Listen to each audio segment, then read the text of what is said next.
Hello, and welcome to Poor Unfortunate Podcast, where obsessing over immersive productions of Phantom of the Opera is what we do. It's what we live for. We're the two besties you never knew you needed. I'm Caroline Aimetti. And I'm Conor Perkins. This is usually a Disney podcast for grown-ups because we believe magic gets better with age. Listener discretion is advised. Welcome to all of our returning listeners and viewers. Thank you so much for coming back. And welcome to any new listeners or viewers. Thanks so much for hitting play. Please also remember to hit follow or subscribe wherever you're listening or watching the podcast. And then at the end, make sure that you leave a comment, hit 5 stars, and leave a written review. That way other people can find the podcast. We get suggested in search results, all that good stuff. It's one of the best things that you can do to help other people find the podcast and grow our Poor Unfortunate fam. You can also just share this episode with somebody. So we're going to be talking about an incredible production of Phantom of the Opera called Masquerade.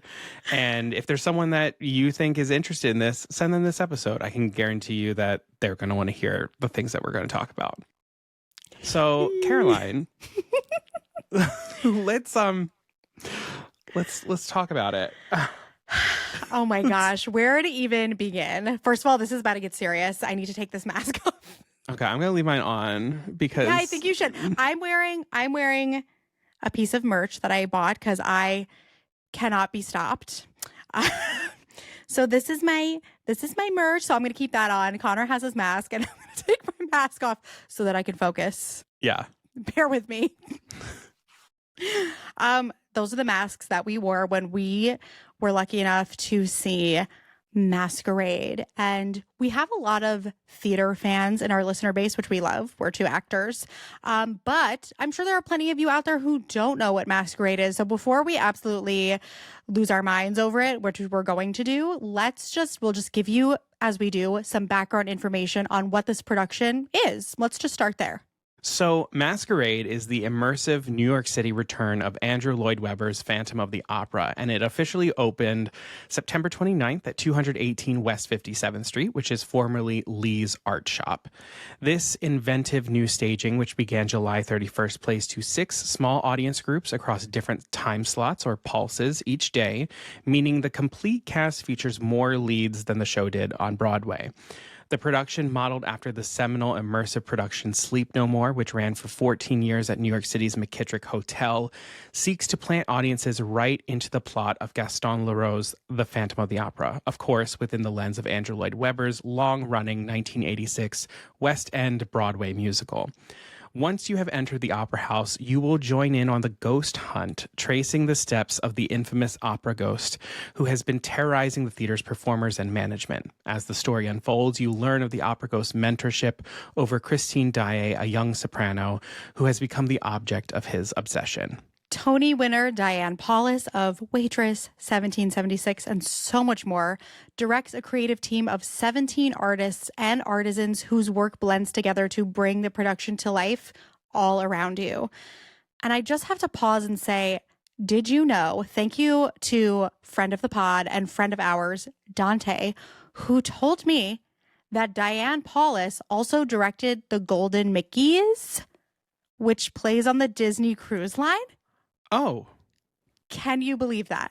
Okay, that's all the justification that we need to bring this to Disney. Yes, I was going to say, we're going to talk a lot about how there's some intersection. Well, there's a lot of intersection here for people who love Disney and who love the theme parks and who will love this. But there's a piece of it for you. How wild is that? And it makes so much sense to me. Anyway, back to Masquerade. Attendees of the production have been given instructions from their host, which includes a dress code advising patrons dress extravagantly in a manner befitting the evening.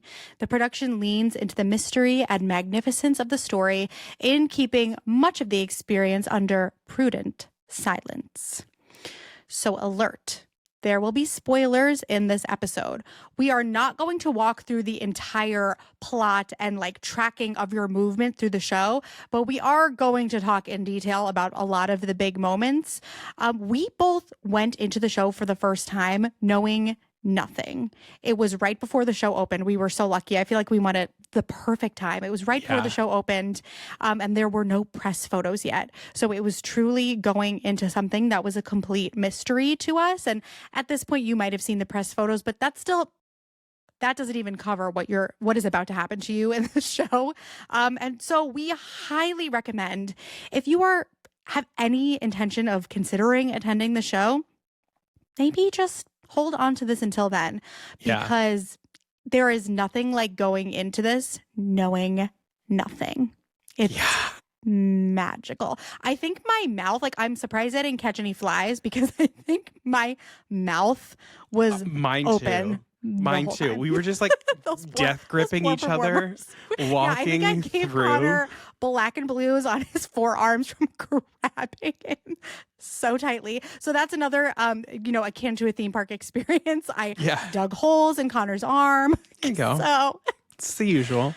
Oh my God. So let's do a quick overview of our experience of like how this happened, how we as a Disney podcast primarily ended up seeing Masquerade. Yeah. I think it really started with a cold open. It did. A while back, where it did. Caroline, at a time when I am trying to be as frugal as possible, a time where no. A time where I am trying so hard to find a job. Caroline was like, I hear all of that, but what if we went and saw Masquerade, the immersive Phantom of the Opera? Listen to me now. Whenever this was, it was obviously over a year ago. It was a long time ago. I came across something on social media that was like a theater account being like, there has been like a permit filed for this building that has like roof access. It has all of these things. Oh my God, y'all, like this is where the immersive Phantom is going to happen. And I like, because we were tracking it from when the masks started appearing in the city, the phone number where you would call and it would play Masquerade. Yeah. And then the tickets went on sale, and I was just like, it's a big commitment. And I kind of let it slide. And then just, I don't know, something about the time passing and knowing that people were beginning to experience this in July, I couldn't handle it. That's really always what does it for you. As soon as other people start experiencing something and you're being left out, you're like, I can't have that. I cannot be left out. So I was literally on vacation, and I was like, Conor, do you give me permission to get us tickets to this? And thank God he said yes.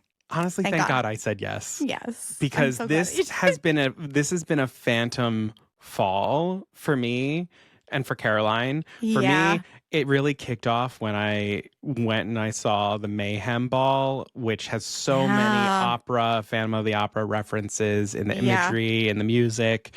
And then it just has continued with this. It's been having me relive my moments of in high school when we did the Phantom of the Opera. Conor did the Phantom of the Opera in high school. Meanwhile, I was doing like Oliver. You were doing Phantom of the Opera. Great. I do love Oliver. Don't get me wrong. But yeah, we'll talk about it more later, I'm sure. But this has absolutely catapulted us back to our teenage selves. We were both obsessed, and now it's back. It's back, baby. So just another little piece of overall information. This is generally a 21 plus experience, except for the matinees when guests can be 16 plus. But yes, 16 is going to be the minimum age for this experience. So much like this podcast, it is for those leaning towards adulthood. And there's alcohol that is served. There's also non-alcoholic options if you are not someone who partakes in alcohol. But like kicks off with like a glass of champagne, which is exactly how you want to start the evening. So I also wanted to mention there's been a little bit of a gap in our episodes. We didn't have one last week because we were lucky enough to return to the show last weekend and have the opportunity to see a second Pulse cast. So we have now seen two incredible casts take on this material and have never been more inspired or impressed, or like it was so thought-provoking. Oh my God. And I'm sure we'll talk about the different experiences we had with these casts as well. But we had to shout them out because the work that they're doing is not even real to me. So I will start with cast number 1. For us, this was the 8 p.m. Pulse. We went on a weekday. Clay Singer was the Phantom. Riley Noland was Christine. Francisco Javier Gonzalez, I can't stop smiling, one of our NYU alum loves and friends, was Raul. Oh my God, I can't believe I'm saying that. Tia Karaplis was Madame Giry. Satomi Hoffman was Carlotta. Jeremy Stoll as Firmin. Raymond J. Lee as Andre. And so the second cast that we saw was a 1:30 matinee pulse. And we saw Hugh Panaro as the Phantom. Hugh Legendary Panaro, Phantom. who has played the Phantom on Broadway, like over 2,000 performances of Phantom. We saw him play the Phantom. We had Francesca Marotra as Christine, Paul Adam Schaefer as Raoul. He was the Phantom and Raoul on Broadway. I mean, hello. Yeah. Gabriela Enriquez was our Madame Giry. Betsy Morgan, another Broadway vet, not of Phantom, but of other shows, was our Carlotta. And I just want to say, we were exclaiming over these like Phantom alum, and like it's truly so unbelievable to have these legends singing the material 2 feet from you. But I got to rewind to the first cast we saw, there's a lot of Phantom newcomers and younger performers in that cast. And there's a lot of just straight up New York City debuts in this cast. Frickin' moly. Unlocked this material in a way that I have not thought of this show. I think one of my things about this show is I think for so many people it has felt tired to the point where when the show closed on Broadway, a lot of people sort of like felt like, oh, it was about time. It was, and I think it's because we all had this idea of what it was, and it was just so locked into this 1986 Hal Prince precious direction. And Diane Paulus has come in here with this idea of this show and blown it apart. And every single one of these cast members all has a unique interpretation of these characters, of this story, so that every single time you even see it in this form, it is completely different. The show takes It was a totally different experience. And I think, speaking of all of that, this is the perfect time to shout out casting director Kate Lumpkin, who, I mean, is just like exactly the person, even she says she doesn't like this phrase behind the table, but that's exactly the person you want behind the table when you enter an audition room. She is so open and just like the kind of person you want working in this industry. You took classes with her, right? Yes, like she set up this incredible program over the pandemic for artists who like didn't have money, didn't have resources. It was completely free. I mean, that's the kind of person she is. And like you said, Connor, there are so many folks making their like New York City debuts in this, people who wouldn't normally maybe have played these roles when it was running on Broadway. And the combinations she has created are genius. It's because magic. It's actual magic. We were talking about how seeing Clay and Riley as the Phantom and Christine, and people were also both very deep on the Reddits for this now. And people talk about this in the Reddit. I'm just going to out myself on that. Talk very much about how Riley and Clay are for the Eric Christine shippers out there, of which I, do consider myself one, surprising probably nobody.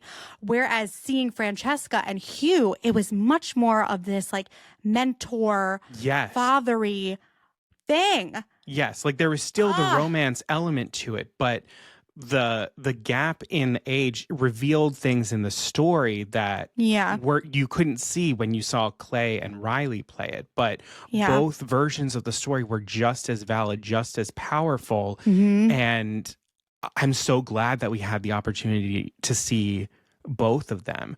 But then even just sort of like tacking on with praise for Kate, because beyond just what she has done in assembling these groups of performers, merging Broadway vets with newcomers, there's also the added element of people who are not traditional theater performers, people who are circus performers, people who, aren't usually in like a main stage sort of theater experience. They're in this as well.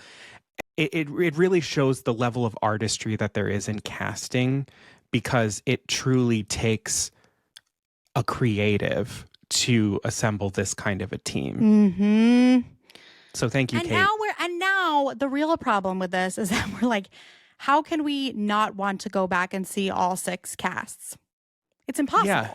Now because we truly got such different things out of these first two that it's like, how could I not go back and see the rest? A problem has begun. What else is new? No, I literally I texted Caroline like a day or two ago, and I was like, it was yesterday. Left me Okay, a fine. voice note. He was like, I was like, I want to go back. It's bad. This Problematic. is bad. Because also, like, I was never like this. I was never like a Phantom fan, like with a PH. I wouldn't have considered myself that. Maybe I was. Maybe I was. Maybe I'm lying. Maybe I was, and I didn't want to believe that I was. I think that's probably what it was. And now this is now me confronting the fact that like I am that. Yes, and that's what I love about this, and we'll talk more about that later, of just like returning to like, who are we really inside? And I love that. But speaking of the fact that we need to go back, there's another reason. So okay, we're about to get into like actually pretty spoilery stuff. So this is your last chance. Both times when we attended the show, we had inclement weather. It's been a very rainy fall here in New York. Which so on one hand adds to the atmosphere and the mood absolutely tenfold. Does. When you're waiting outside to enter the art shop, and there's a drizzle, and there's like a drizzle, and there's fog, and it's dark, yeah, baby. and it's cold, it's everything. Yeah, it's it. However, when the weather is better, there is a scene where you get to go up to the roof of the building for the scene that happens on the roof of the Opera House, and we haven't gotten to do that yet, and I really want to see it. Keyword yet. Yeah. So yeah. Also, both times that we went, the boat was not functional. So, just another spoiler. There is a boat in the layered descent scene. There is a boat. It is probably one of the most complex elements of an already incredibly technologically complex show. In a production that I truly am, my brain can't really wrap around how it happens as seamlessly as it does. As like two people who have been stage managers, I would never want to touch this show with like a 10-foot pole stage. I would not want to call this show ever. I would not ever sleep another wink if I was stage managing the show. To the stage managers, bravo to you all, because they're operating. I kid you not, there can be as many as 6 performances happening simultaneously in various rooms. They're operating through cameras. There are huge groups of people who are being ushered through this building. You're walking through this building. The humans attending the performance were human beings in a space. Anything could go wrong. I've heard of people fainting, people feeling sick. Like it's just, it's unbelievable. It's wild. But both times we went, the boat is not functional. It's on, like, it operates on this track. It's like the scenic designer in me sees how it works. And I need to see it. I need to go back and see it. So we will. We'll be. Somehow. We always find a way. Don't we? We always listen. The world is ending. If you don't give yourself little treats. Going to Masquerade, baby. What are you doing? But yeah, so if you're someone who doesn't know what immersive theater is, as I was talking about how this works, I realized that like many people probably don't know how immersive theater works. So in immersive theater, it is not a traditional show where you are going into a theater, they take your ticket, you sit down, and the show happens on a stage in front of you. In this, you are in the show. You are walking from room to room as scenes play out in front of you. It's simultaneously like a walk-through attraction and like kind of haunted house-esque, as well as an actual stage show. You could have people interacting with you. You're part of it. You are witnesses to things. You are this freaking close to action that is playing out on stage, to seeing moments that are happening that you would never see in a traditional theater space. So in this particular show, you are going upstairs, you're going up to the roof, you're descending to the basement, you're going up and down escalators. There's hallways and passageways that open up to some parts of the group and some to others. There are scenes that are playing in smaller groups of people. that are Oh, broken off, happening at the same time that you are seeing or you're not, depending upon where you look, you could see or not see certain things in this show. So it is truly the most freeing and overwhelming theater experience you probably could ever have. It's like a choose your own adventure mixed with a haunted house, mixed with theater. And to be honest, as someone who knows Phantom of the Opera very, very well, I was very wary as to whether or not this show, which is sort of like, it is the birth of the mega musical, which is a period of musical theater history where it was all about spectacle. I was like, I don't know how something that is such big in terms of scale could translate to something so intimate. damn, And yet, does it. this is exactly what this show needed. This is what spectacle is nowadays in our current theater environment, in our current theater timeline. You cannot get more spectacular than putting your audience on the stage with you. And I was going to say, I love that where we're moving with spectacle and theater is not technological at all anymore. It's about emotional intimacy. That's a win, man. I love that and I think, so much. See, that's also something that is so Diane Paulus and why she is the right person for this. This show could not be in better hands than the hands of Diane Paulus, who is staging things in a way that I'm like, of course, this is how you would stage it. And in a way that I feel like we were so reverent to Hal Prince's incredible direction and staging for the original production that I'm like, we needed someone to come in and just blow it apart and do something new. And for those of you who are out there who aren't super familiar with immersive theater, but if you're a Disney fan, which is I'm sure why you're here in the first place, you're going to love it.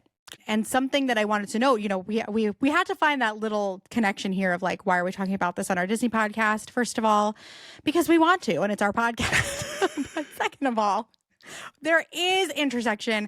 I talk about this with all of our friends who are both Disney and theater people all the time. The Venn diagram is just so major. It's kind of a circle. I mean, It's a that's circle. why It's kind of a cast members circle. are called cast members in the park. Yeah. It's because the theme parks Yeah. are a show. Like so much Yes. of what Disney is inherently theatrical. And that thing that you were talking about that is achieved so amazingly in Masquerade of like that emotional intimacy. We have those moments in the parks. Like those are the moments that we end up walking with, like the interaction we have with a character, or just like even if it's like an experience you have with fellow guests, which is another part of this also that I think is so amazing, and people who love Disney theme parks will also appreciate, is you get to have so much more of a communal experience with your Pulse audience than you do sitting in a traditional theater space. In the end, like spoiler, crying like a baby, and I can look around and like I'm in a circle of our audience Pulse and can see other people crying or how people are reacting, and you, even if you don't really say a word to each other, like you just went through something really intimate together. And gosh, in this day and age, not to sound like an old lady, but that's really like, that has so much value. That has so much damn value.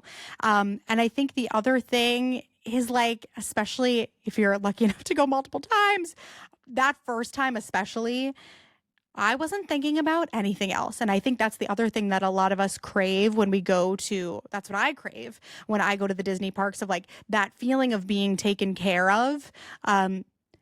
But also, again, like we were just talking about, that creative immersion. This has both of those things. So I'll also take a moment to shout out the butlers, who are basically, the cast, the cast members in a Disney sense of this production. Crack. It's an usher on my speed, God. on all of the These to folks the max. are incredible. They're making sure that you just like are like getting room to room in a timely fashion, but they never make you feel rushed or like frantic. They're directing you to your seats, but they also feel so much a part of the action at the same time. I have also heard and read incredible things about the accessibility of this production, which is so amazing. And like, if you have accessibility needs, you will have a butler who will make sure that you are having the best possible experience for the entire show. And I think that is so special. And I just want to applaud those folks so much. And you just feel so taken care of by them, very much like you do in a Disney park as well. Yeah, it's that attention to detail. Yes, exactly. And experience. Exactly. Yes. And I think, again, I think we like this in the parks too. There's the thrills, there's the roller coasters, there's the jump scares in Haunted Mansion, but it's in a controlled manner, unless you go to like horror nights in Universal Studios, and it's not so much. Not for me. But I think that's something that is really great about this production as well.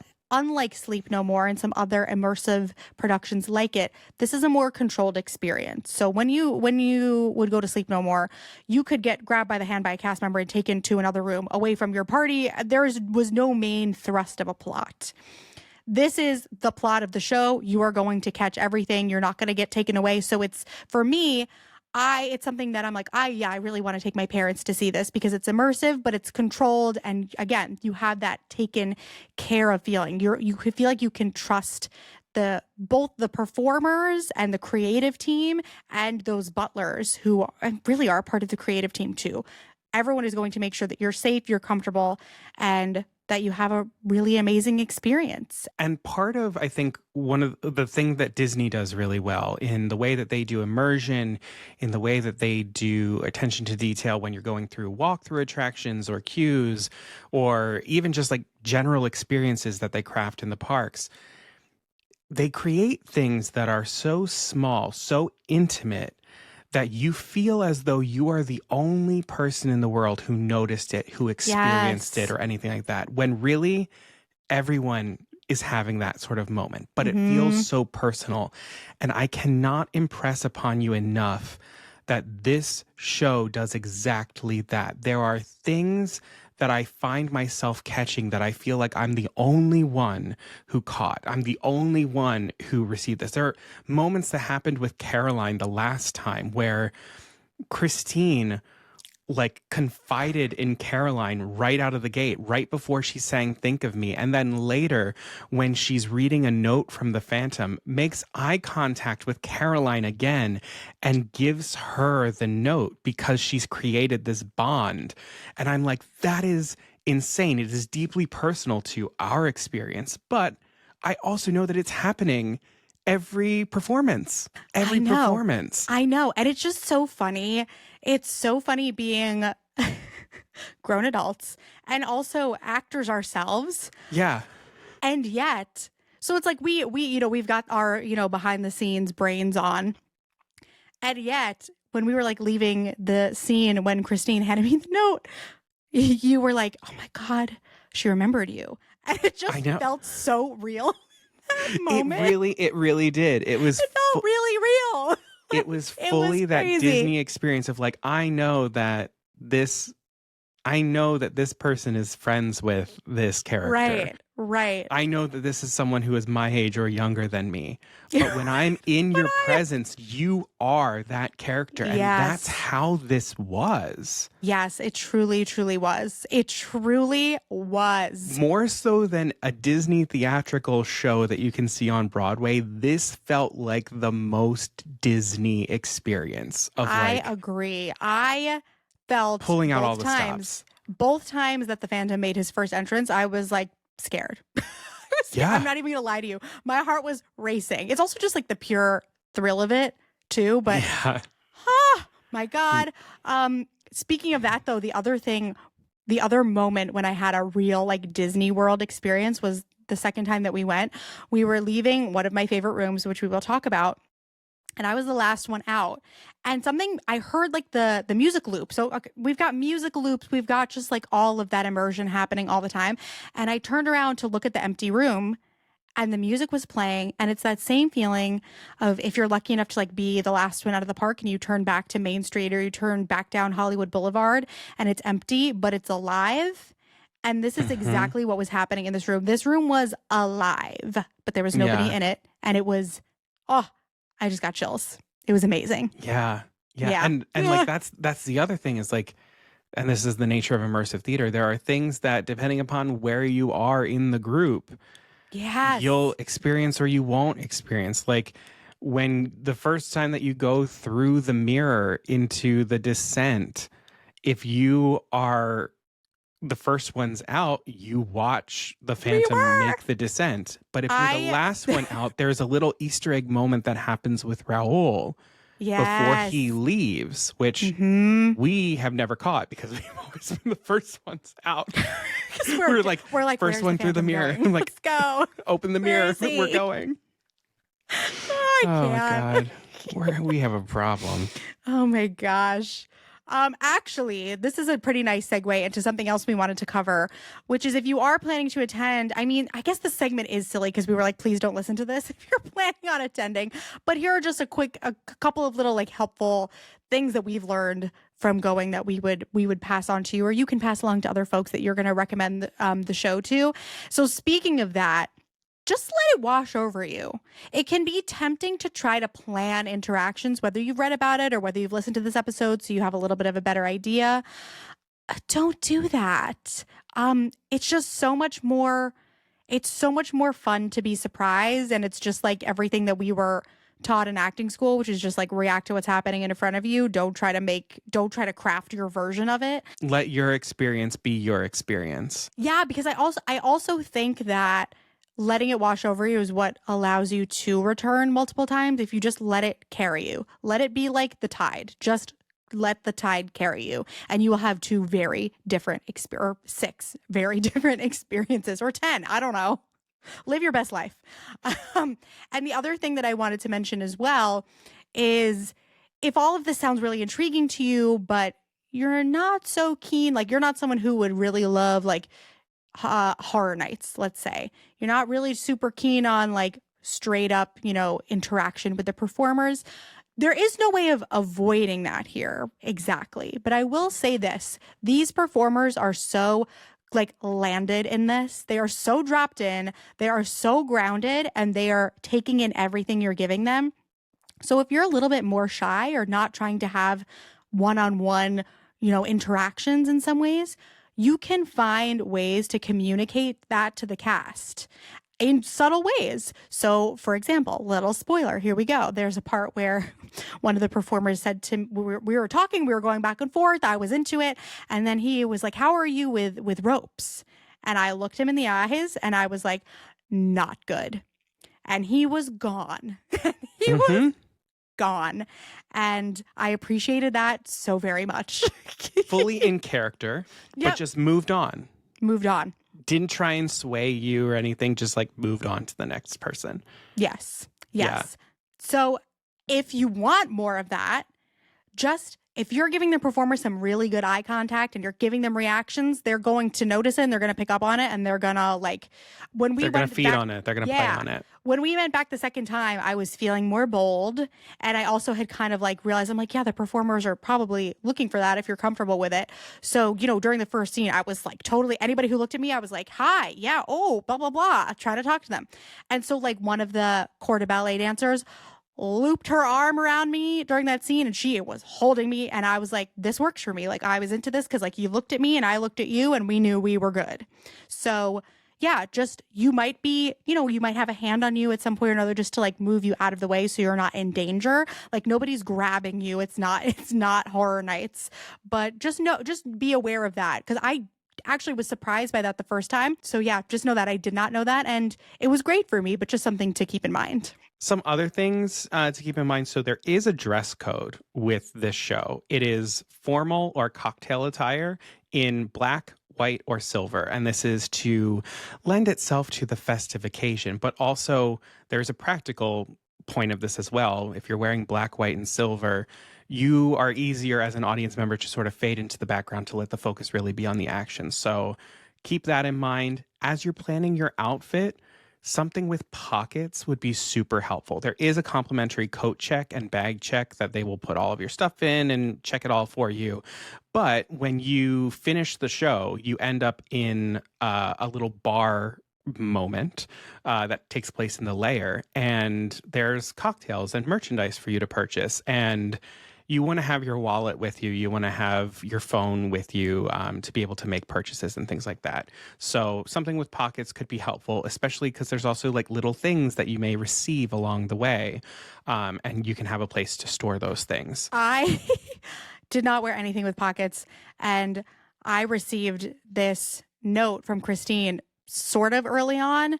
And I was holding it Death grip. like that. No, like anti-death grip, because I'm like, Oh. I'm not gonna get my sweaty hands all over this. So I was like walking around like this because I was like, I'm gonna keep this forever and I want it to be nice. But yes, they will also give you your program at the end of the show. So you're not carrying that around, but gorgeous. They're beautiful. They're beautiful. And with regard to phones, another thing to know, don't plan on taking any pictures or anything like that because they cover your phone with a sticker. You are in the moment. There are opportunities for you to capture some memories in the layer bar at the end, but again, going with the tip to let it wash over you, be in the moment because it's there for you and they're doing everything they can to sort of force you to do that. You want to make sure that you have shoes and clothes that are comfortable for you, that you can climb stairs in. So there is stairs that you will be walking on. So they do not allow stilettos. So don't even think about being in like super duper high heels. I've done it in dress shoes. I've done it in sneakers with my outfit and everything. And it's been fine. Yeah. Yeah. The first time we went, I wanted to like go more all out. So I did like a block heel, which they said was fine. And it's not too long where like, why did I do this to myself? But, you know, of course, the second time when I wore black boots, I was, you know, just felt easier to move around. But if you want to go all out and dress up and you want to do a block heel, I think you'll probably be fine. Yeah, there's definitely long periods of time where you are standing, you are moving around, you are walking. There are opportunities where you're able to sit, but you know, it's the luck of the draw. It's kind of like it depends on how you flow into the next room, things like that. And then the other thing is, if you did not bring your wallet with you in a pocket, once you are down into the layer bar, go to the coat check real quick. You can get it and then come right back into the bar so that you have your wallet and you can, you know, get phones and things like that, all that good stuff. Yep. And seriously, like, do not worry about the no photos thing during the show. First of all, like we said, live in it, but there's plenty of really good spots for photos if that is your thing. And how could it not be when you're so dressed up and you look so fabulous in your mask and you just had the best night ever? So there's a lot of really cool photo opportunities.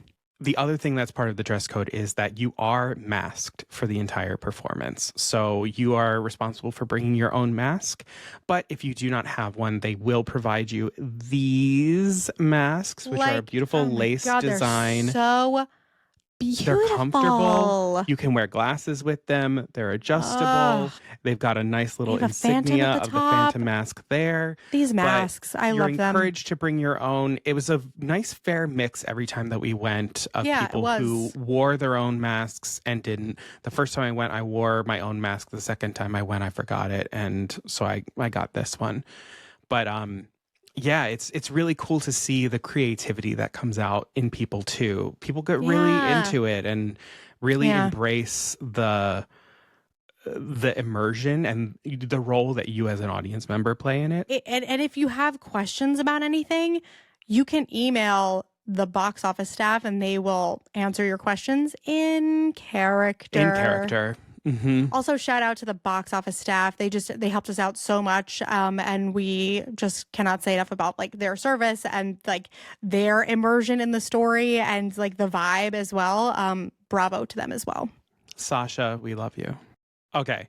So now let's sort of just bring this little thing to a wrap up with going through some of our favorite rooms and our favorite moments in the show. So this is definitely the most spoiler heavy portion of the episode. If you are going to be somebody who does not want to know a damn thing beyond what we have already said, thank you for joining us for this episode. We love having you, and we can't wait until you experience Masquerade. it and then come back and listen to us talk about these moments. For everyone else, get ready because we're about to gush. I honestly wish I could scrub my brain every time I see this so that I could forget it experience it for the first time again because there was nothing like that. We were shook. We walked all the way. We walked like 25 blocks after the show because we needed to like process. You need to what just process happened. it. Yeah, it's wild. It's wild. Oh man. Okay, so let's go through some of our favorite rooms. Okay. Let's just start off with your first room because the first room because the first room is one of my favorite rooms. yeah. So I'm calling this like the ballet violin room. So this is where a live, really, we're spoiling it. We're spoiling it. Go now. There's a live violinist playing the overture and like some of my favorite parts of the score. And there are ballet tutus hanging from the ceiling that are lit and change colors to match the part of the score being played.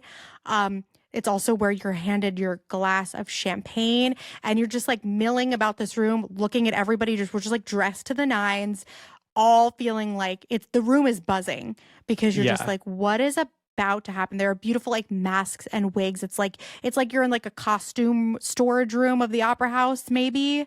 And it's just the energy in there is wild. Both times my heart was racing. Even the second time when I knew what was about to happen, my heart was racing. I'm drinking champagne. It's just like luscious. This room is very luscious. Yeah, and helpful beautiful. hint, don't be shy of drinking that champagne because they will refill it for you. Yeah.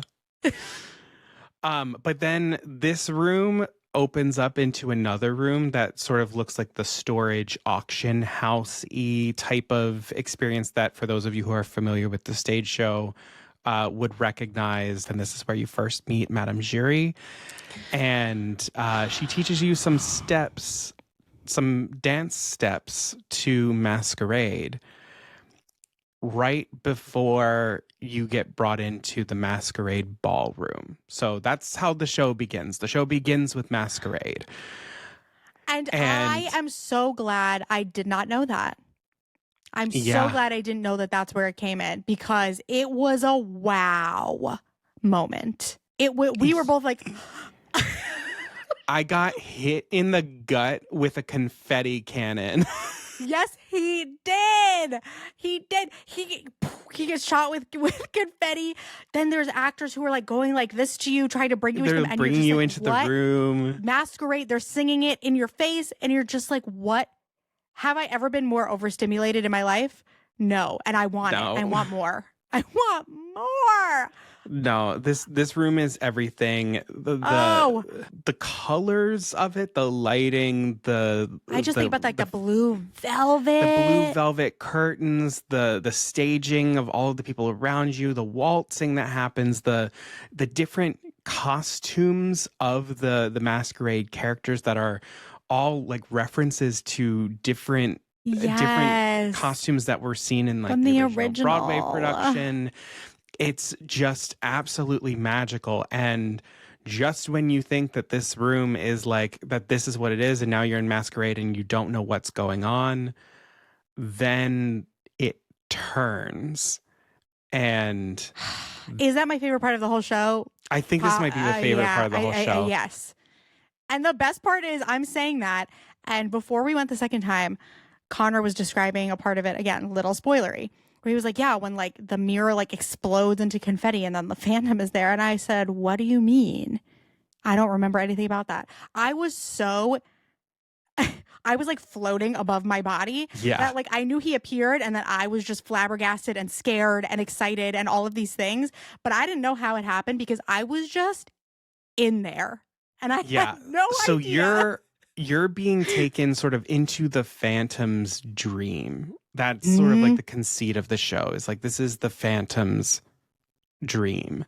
Yeah. And so after the Masquerade song happens, Madame Giry is there and she is holding this mirror as like the lights all shift and the candelabras start to dim and flicker and become creepy, and you're almost sort of like plunged into darkness.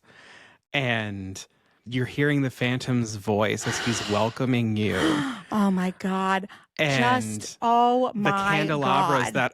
that you knew where they were all of a sudden start like rotating And then they like and flicker spinning and and moving around the room. And then Madame Giry smashes the mirror in half into this thing of glitter, and then the Phantom is right there in the glitter confetti. And then the overture starts, and you are walking into the Phantom's dream as like lights are sort of like blinding you. It's wild hearing you describe it. Again, so overwhelming that I'm like, right, all of that was happening, but my brain was moving like 1,000 miles per hour. So I just don't even know. If you had described that to me before this production came to fruition, I'd be like, that's like my personal fever dream. It could never be real. They could never make that happen. But it does. It's real. It and then does. you're in the opera house and there's the chandelier. But then the chandelier just starts like raising up and coming to life around you. And then all of a sudden, like, boom, you are in the rehearsal for Hannibal and you are back in time and you're in the dream. We promised we weren't going to go beat by beat, and we're trying really hard, but it's hard. So I'll just like tiny fast forward a little to one of my favorites, which is just like, it's an obvious one, but like the layer descent. The layer descent, like what brings us into it, there's this moment that happens that is like one of my favorite moments in the show. And it's the mirror moment where Christine is looking at her face in the mirror and the Phantom's on the other side. And everyone's expecting this sort of like two-way mirror thing. But this was actually done through incredible staging and choreography where there is this mirror, this giant mirror that is in the center of the room. And Christine is on one side and the Phantom's on the other. And they're walking in a circle and the mirror is moving. And we're seeing ourselves reflected back as we're looking in and seeing Christine and then seeing the Phantom and seeing Christine and then the Phantom. And you're like, oh my God, this is how they're honoring the mirror moment. And then the Phantom disappears. And then it goes into the I am your angel of music, like that thing. And the wall that you came in through, which you knew to look a certain way, all of a sudden is revealed to be a solid mirror wall. And then this blinding light sears down the middle, very like Enchanted Tales with Belle, like one of my kind favorite of thing. things ever. Yeah. This white light like sears in the middle and then it parts and the Phantom is there on this like rotating staircase. like steps. Yeah. And he takes Christine's hand and leads her off into the mirror in the fog. And then the mirror opens the rest of the way. And then that's where we go as the title song plays.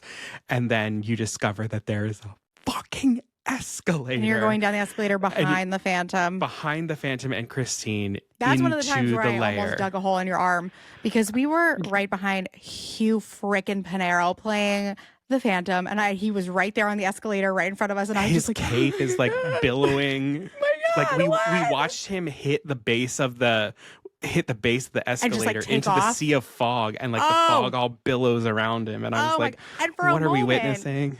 When you get down into that layer, you're just like walking through the fog, kind of like, where? Like, you never truly feel like, where am I going? Because there are always the butlers around and you never feel lost. But for a minute, you're kind of just like, where am I? Like, what's happening? It's the coolest feeling. This must be what people who like roller coasters feel like. That's fun. That's fun. Yeah. I like it this way. I prefer to go down to the layer, but that's fine. The layer is one of my favorites just because, like, it's exactly, again, if someone was like, we're doing immersive Phantom, what's the layer like? I'm like, there's candles everywhere and we're holding candles.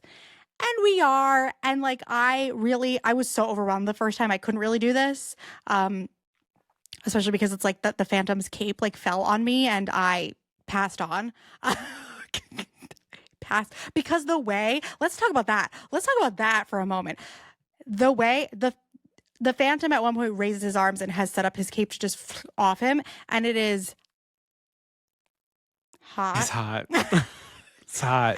And it fell like onto my lap, and I just didn't know what to do. And this is the hottest production of Phantom of the Opera there's ever been. It is sexy. It is good. As it should be, people, as it should be.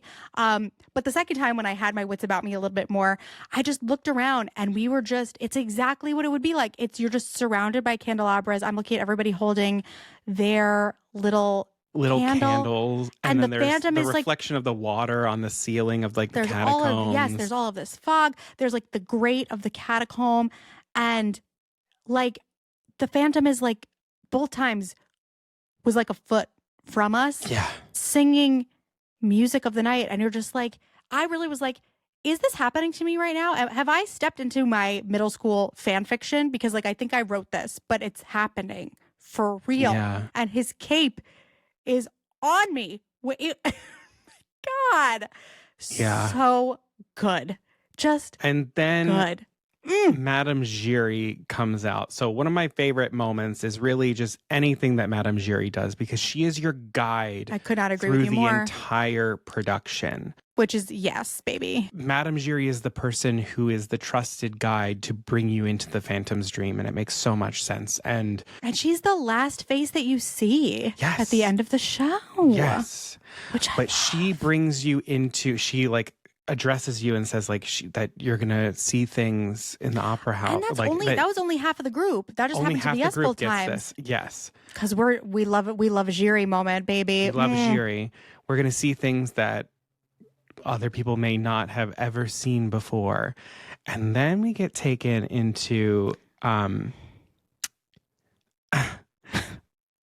No, actually I take it back. This is the part where I was like, is this actually happening? Then we got taken into the Phantom's bedroom. And Christine is sleeping on the bed. And the Phantom leaves her a package and then leaves. She opens it. It's a wedding veil, which she like willingly like puts on and like admires herself in it. And like, you're just like, what? And it's a very small room. It's very small. It's a very small room. The note that I got was what was on top of the box that had the veil in it. And I'm like, of all the notes for me to get, that lights up. And I saw us both be like, trying to be like, how is this happening? Because it looks so beautiful. I couldn't believe that of any note that I was going to get. It was from my favorite room. Thank you, Christine and the universe. The fascinating thing is the first time we saw this, we were like, oh my God, this moment changed my life. And I love art and I love theater because plenty of people online, it is not for them, and to each their own. But Christine is laying back on the bed and I'm already like, oh, this is hot. Okay. I'm going with it. She's like feeling it, feeling herself. And I'm like, yes. And then the Phantom's hands come through the bed and are like feeling behind her doing some of the iconic moves that you would see in push the face, pushing the face on the hip, on the stomach. Yes, his hands around her hip. And me and Connor, the first time we couldn't even hide it. It happened and we were in the back row this time, the back of this space. Thank God the first time, because we both went like it was so and then she turns her head to the side and then his face with the mask appears next to hers, behind her in the bed. So again, I mean, like if you're an Eric is the Phantom's real name. Sorry for those of you who aren't as deep of a nerd. If you're an Eric Christine shipper, this is a present for you. I'm thinking from Diane Paulus, but maybe it was somebody else in the creative team. And to whoever it was, I say, thank you. I accept that. I received that gift. Yeah, it was. I never thought I would see something like this. Except in my fan fiction dreams. I'm going to say it. Okay. And then it happened. And we were the first time, not well. The second time we were right in the front and we could like handle it. The first time, no. We both went. So like I said, some people it is not for them, but for us, it was doing it. And they were doing it. Thank God for that.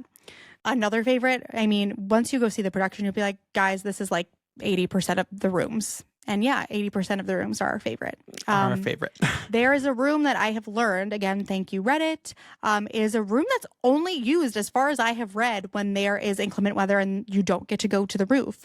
And it's a room that Madame Giry brings the young Phantom to in a flashback scene of when she first rescues him and brings him to live in the opera house. And again, I'm so glad I didn't know that this was coming. She sings Learn to Be Lonely, which is the end credits song from the film that Minnie Driver sings and was like performed at the Oscars. It was nominated for an Oscar, I believe. Yeah. And she sings it in this version, and it couldn't feel more right. And again, that was a moment where I think Connor was standing right in front of me, and I heard it cue up, and I just dug my nails into his arm. I grabbed you, and you grabbed me. We're like, Learn to Be Lonely is happening. And there's was like this amazing. beautiful moment where like the Phantom is watching this interaction because it's a memory. He's there and present in this, and he's watching his younger self, who we see in this scene receive his mask. Like he picks out his mask, which is there's a comedy and a tragedy mask, and he chooses the tragic mask. And then he's looking at himself in the mirror, and then he smashes his head against the mirror and shatters the mirror and breaks half of the mask off. Stunning. Another beautiful. moment that I read about after, and I said, what happened now? I'm telling you, my brain was malfunctioning. I was just definitely looking at something, one of the 1.5 million other things, interesting things happening in that room. Who knows what it even was? There's so much to look at. There's just so much to see. Oh my God. And this room is so it's such a good room. Oh, it's such a good room. And just more Madame Giry. Yes. Yes. And it's just like, that is her moment for this production. Like, it is not for the stage show. It doesn't fit, but it fits so perfectly here, and it's necessary. And it's like, this is to me now just like the next time when I go back and see the traditional stage version of this, I'm going to see Madame Giry differently. It's given me such a deeper appreciation for that character. And I think that to be able to do that with like one of the most classic musicals of all time is magical. Yeah, there's so much more dimension that is brought to Madame Giry, who is already such a complex character. And I felt like the movie did such a beautiful job of bringing Miranda Richardson, brought so much to the role. Yeah.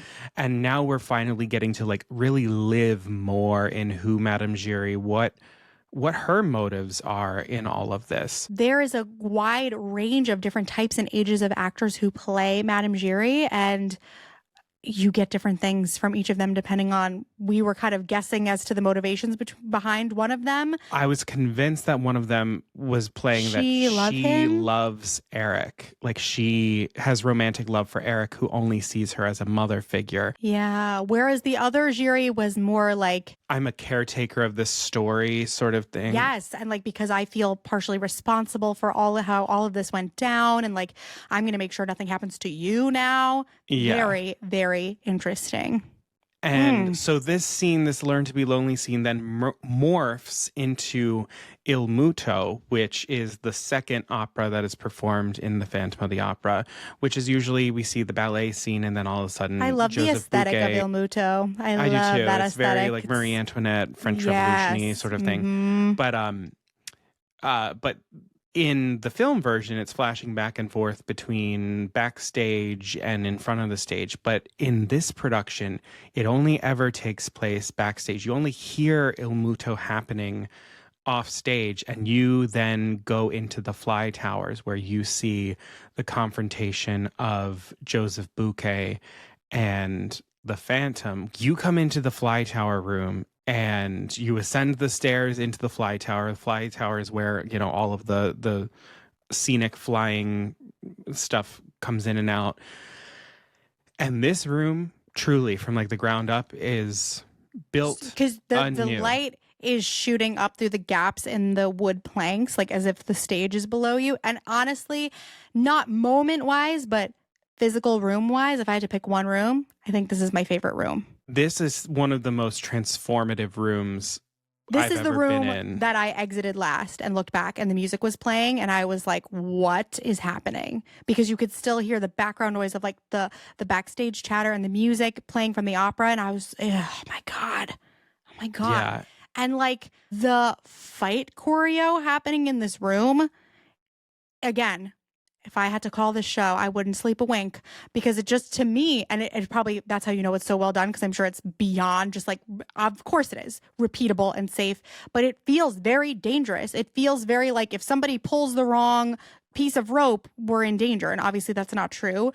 And the fact that it's happening so close to you, like the phantom swooped over someone and his cape was like all over her face. Like it's happening right there. And I very much appreciate it. And again, this is something that there's such a huge range of opinions about the character of the Phantom. And I think they are all obviously valid. And that's why I love this show, because there's just so many ways to look at it. And like, yeah, I joke and I'm a Era Christine shipper. Obviously, like, it so depends on the version of the story. And obviously I know, like, I'm half kidding because like obviously the Phantom is a very problematic man. But I enjoyed what was done with his story because just like in the, the traditional stage show, he kills Joseph Bouquet. And in the stage musical, it just feels like it's part of his murderous rampage. And, this is a guy who was mocking him and like, he's just trying to scare people. But when you come into the Fly Tower room, he is harassing Meg as she is waiting on the swing to like make her entrance into the ballet. And like, yes, of course, should anybody be murdered? Like, probably not. But it really gives you a different viewpoint of like his sort of like vigilante justice sort of thing. But it's justice that goes a little too far. It's always a little bit misguided. Yeah. Yeah. Mm-hmm. Yeah. Next one of the rooms as probably I think my favorite room is another room that is only for inclement weather, because the roof scene that takes place for All I Ask of You, and then the scene in the graveyard all happen on the roof outside for Masquerade. But there's an alternate room for inclement weather for both the roof and for the graveyard for Wishing You Were Somehow Here Again. Wishing You Were Somehow Here Again, when there's inclement weather, takes place inside the Daae family crypt. And this room could not be better equipped for this type of moment, because it's double leveled. There's like a catwalk that you go across, and then you go down some stairs, and then you go into the room that has the crypt. But if you're some of the last people to leave the All I Ask of You room and go into Wishing You Were Somehow Here Again, there's not room for you on the ground floor with Christine and Raoul. And so you stay up on the catwalk, and you have this incredible bird's eye view of Wishing You Were Somehow Here Again, watching Christine, interact with her father's grave, go through all of the turmoil of what's going on. And then the Phantom stalks her to the cemetery and appears literally right next to me in the catwalk for Wandering Child, which is one of my favorite moments in the entire show. Yes, because it's just so creepy. Me too. And the staging and the use of silhouettes. Oh my choreography. God. And the silhouettes in this, and this is a quote unquote like backup room. This is a backup room. Like, he's literally doing this Angel of Music choreography, which is this choreography motif that is repeated again and again in different songs, in iconography throughout the show, very subtly, like these wings of an angel surrounding you. It's stunning, it's beautiful, it's perfect, and it's all taking place, and it's almost like you can be, are you team Phantom or are you team Christine and Raoul? And it plays out so dynamically across different levels, and the audience is on all of those levels. This room is magic, like absolute magic. And I'm interested to see how it all plays out in the actual cemetery that was built on the roof, which you do pass through when there's inclement weather. Because I was like so curious about what it even looked like, and that was awesome. Yeah. But I'm just like, I want to know how that works, but I still feel like in my heart of hearts, after I see it on the roof, because I will be seeing it on the roof, manifest. I still think that this crypt is one of my favorite moments. Also, walking out of it where we ended up, over to the roof, being led by Christine as she's walking through the graveyard. She's in her cloak. It's just like, what? And she's like, follow me. And she's talking to you, and then she leads you into another one of my favorite moments, which she takes you into her dressing room, and it's very, very intimate. And the dressing room scene is absolutely insane. The way the choreography, because there's 3 scenes that basically play out in the dressing room across alternate dressing rooms happening at the same. It's a mathematical nightmare. And like obviously, like I assume all the actors have in-ears in, right? But you can't even really see them. Yeah. Because they have to, because they enter on like their first like musical line, and it's just the preciseness of this whole thing honestly blows my mind, because they're repeating it in all of these different dressing rooms, and everything has to kind of be landing pretty perfectly in order for everyone to weave in and out at the correct time. And then for everyone to leave and go into the Don Juan opera at the same time. Yeah, like but what? This moment that you have with Christine and that we had with Christine, it's just you and her in the dressing room as she's preparing to go on for Don Juan Triumphant, and you see her rehearsing the choreography for Point of No Return, and she sings Twisted Every Way, which is another one of my favorite songs in the entire show. And she sings it to us, and it is this moment that you can never ever have with this show in any other form. You get dressing room scenes in the stage show, you get dressing room scenes in the movie, but you are never there in the dressing room with Christine as she is processing through the biggest moment of her entire life. It's like you're 2 inches away from Hamlet giving a to be or not to be speech. That's what so much of this feels like. Like what you are, it's so intimate and so flawlessly done that it really, you need some space from it to be like, someone was singing that a few feet from me. That what? Like, oh man. And like I need to see all of the other Christines as well, because I'm so interested in all of their specific interpretations. I have heard nothing but incredible things about every single one of them, of course. But I found, and I wonder if it's like the 2 specific interpretations we saw, or if some of it has to do with like where we landed with her and like being with her first in the dressing room.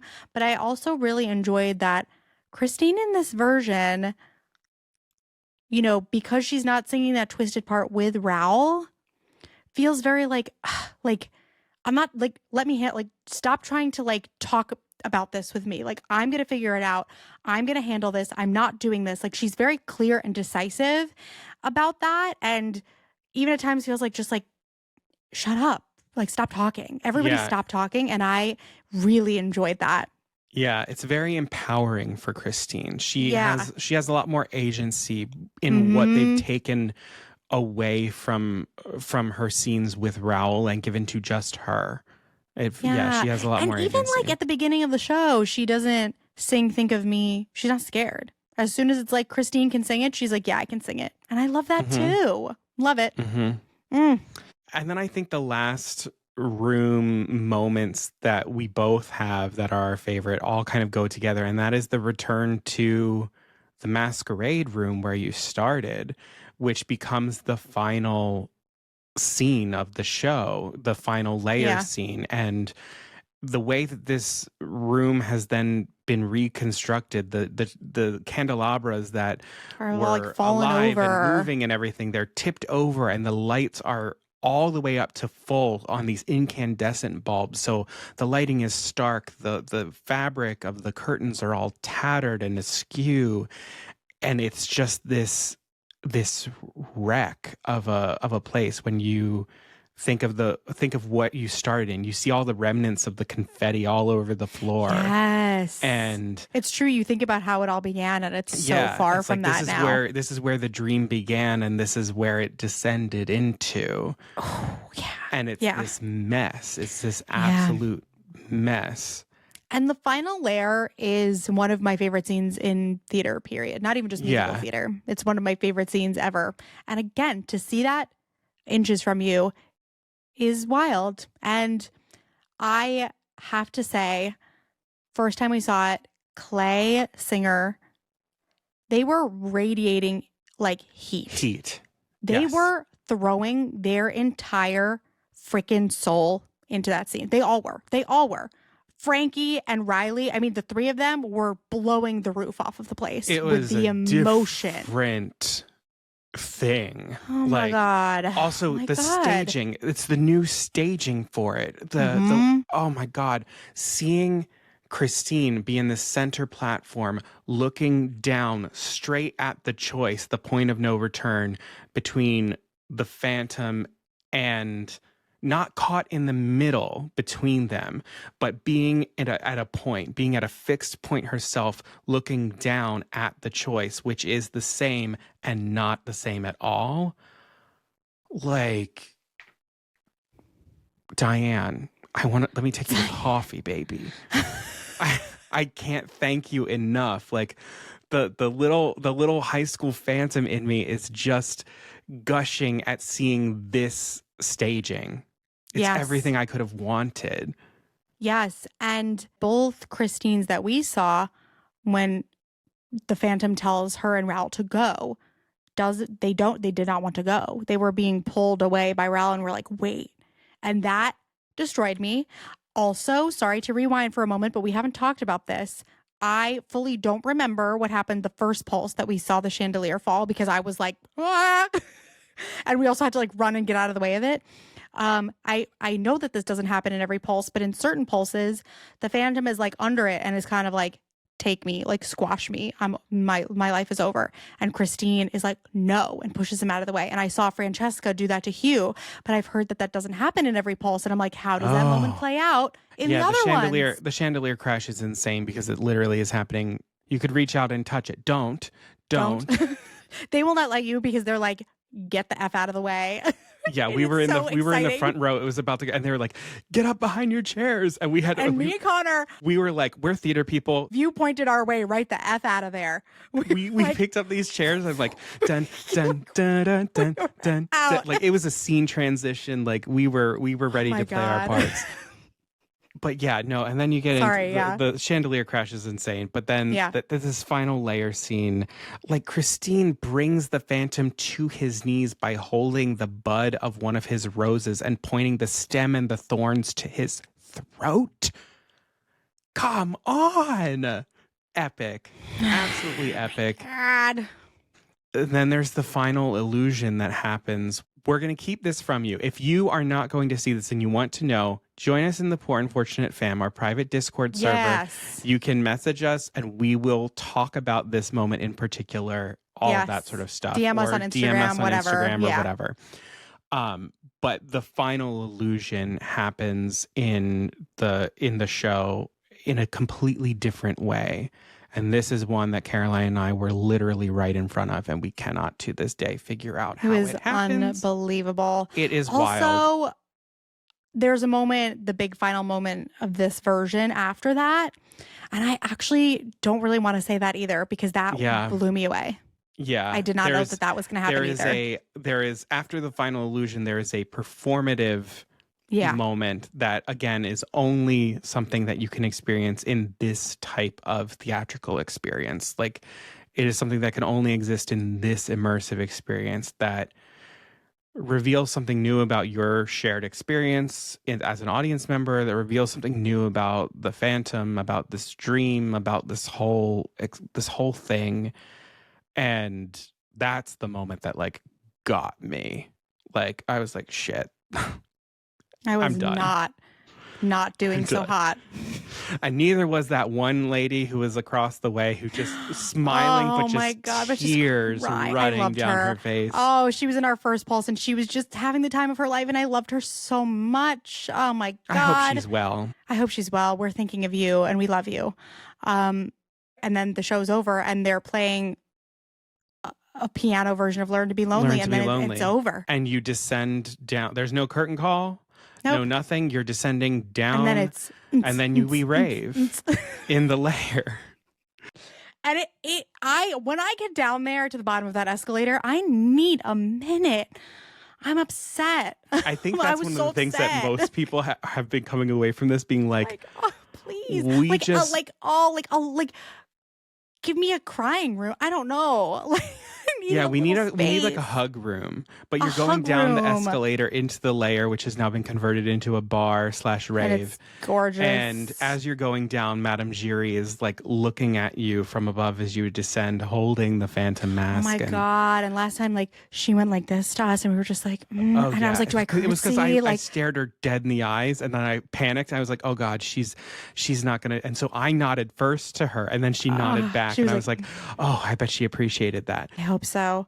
Because that's like the closest I felt like we could get to like applauding for that actor. Yeah, It was just like a head bow of being like, thank you for that.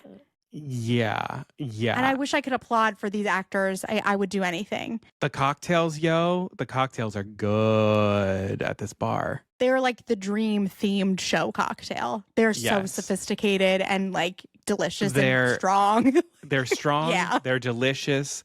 They do cost a pretty penny, but you really only They come kind in of a need gorgeous one. glass. You only need one. You could take a And beautiful picture with it or of The it. flavor profiles are so good. I got the So La right. Vie en Rose. I got what was mine called? I don't even remember. Mine was just like gin.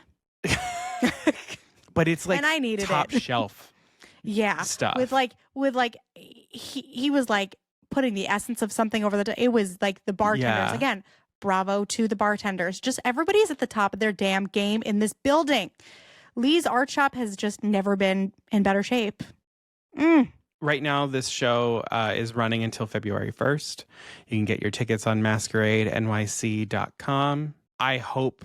I pray with all of the work that has been put into this show that it follows in the footsteps of Sleep No More and has a very, very long life here in New York City, because this is the immersive show that we need and we deserve. Amen.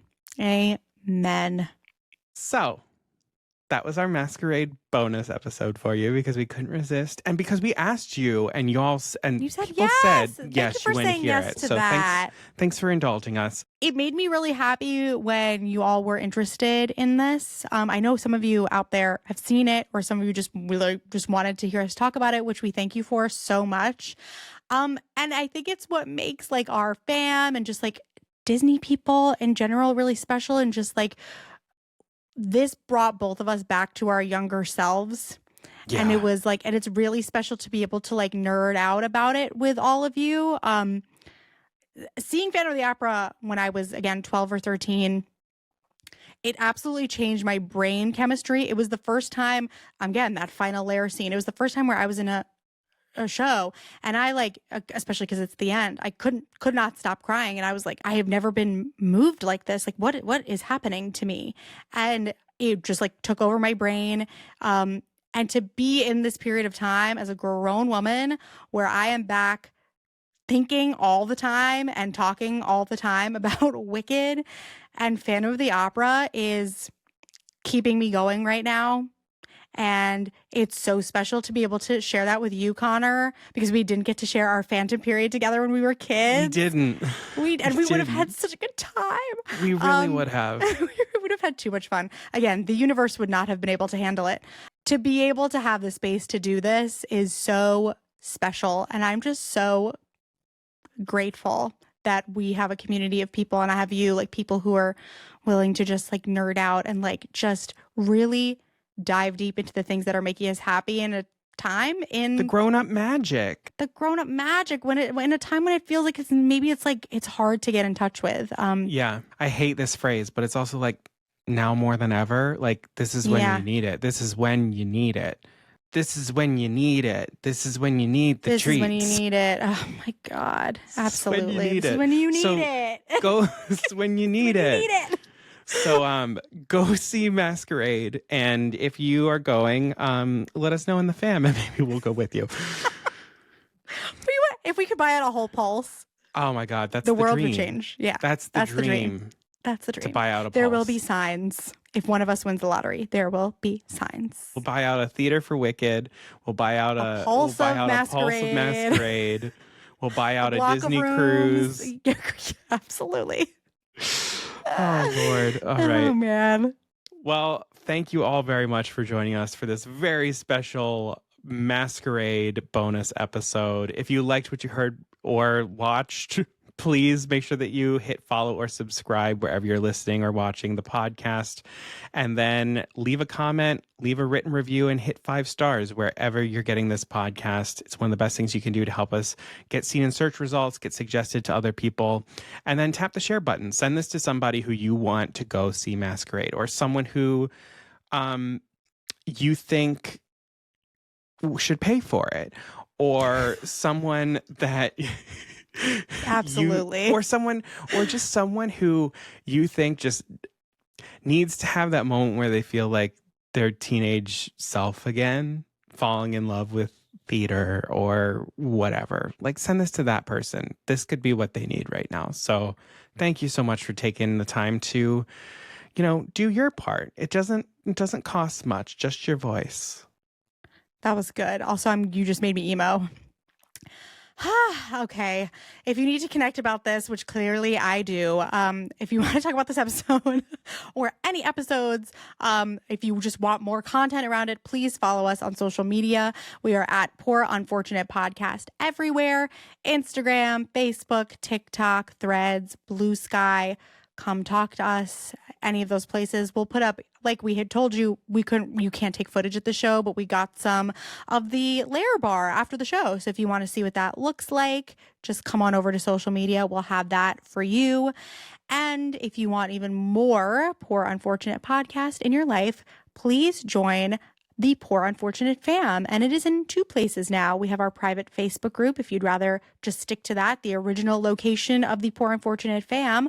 Or we have our Discord channel, which, if you don't know what Discord is, Conor always says it's fun Slack, and that is the perfect description of it. So we're growing the fam there. We have different channels for different topics. I don't think we have a theater channel yet, but that's going to have to change. I added it. I already added it. And that's why I love you. So we're obviously going to talk about it in there. I know at least one member of the fam has seen Masquerade, Yes. so we're coming for you. We're ready to talk about it with you. And it's just a great way for Conor and I to get to know all of you better, for all of you to make friends with each other, which is happening so much and just brings more shock and delight to our hearts than we could ever describe. That it's happening because of our podcast, and it makes me so happy. So we would love to meet you there. Please join us, or just get in touch with us in whatever way works best for you, because we would love to hear from you. And if you're looking for merch, we do have that available in the Poor Unfortunate shop, poorunfortunatepodcast.com/shop. And as I always say, it does take us a little bit of money to keep the podcast up and running and coming to you. We have a PayPal account. It is linked in our episode description and in the website links in our social media accounts. Truly, anything you have to spare goes a long way for us. It could be $1, $5, $10, more than that. It could be a one-time donation or a monthly donation. It just all goes right back into the podcast, helping us keep it free. And to all of our monthly donors, thank you so much. We would not be able to do this without you. So next we have a Caroline, What's New? We do. And then after that should be our final wild card episode of season 4. And we're cooking up, knock on wood, something really fun for that. Yes. I'm very excited that we will hopefully be able to bring to you. Yes. Fingers crossed Yep. on this. But then after that, we will have our 100th episode, which we have been doing some planning on.